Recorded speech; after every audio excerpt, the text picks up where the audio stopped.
Welcome back. One more question.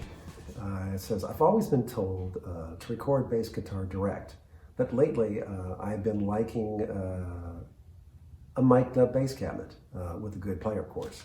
It says, what would be the benefits of going direct as opposed to capturing the sound of the amp? And here's my thoughts on that. It depends how good, it depends how good the amp is. Because here's the thing is that most of the time, I would mic up both. I'll have a mic on the amp and I'll take the DI. But with certain players, like I work a lot with Nathan East. And Nathan, his bass sounds so amazing. I've tried miking him many times, but his DI is so phenomenal that I can't get better than that. It just sounds amazing. But there's other bass players I've worked with, particularly working more on rock stuff, alternative rock stuff. And they're good bass players, but maybe they're not just exceptional. And I find that the amp does a better job of cutting through the guitars. I hear the sound in a more full way, and the amp is a part. So usually I have mics. Sometimes I'll combine them both, have a little DI and a little of the mic.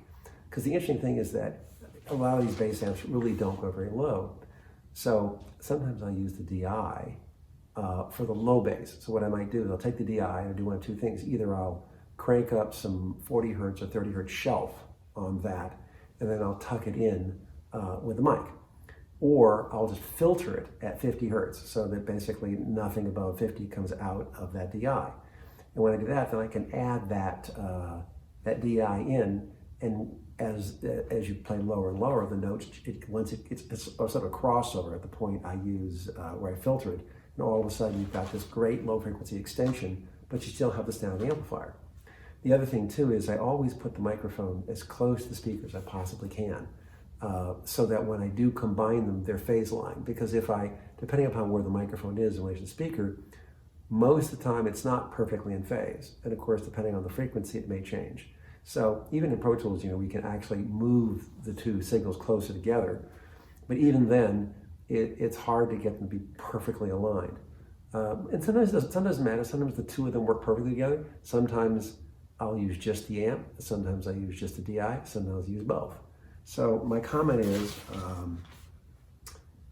it depends on the player. It depends on the song. I'm not sure there's one size fits all in this. I hope that's been of some help to you. Thanks. Also, if you have a chance, please subscribe to our new YouTube video channel. I'm going to answer a ton of questions. Thanks.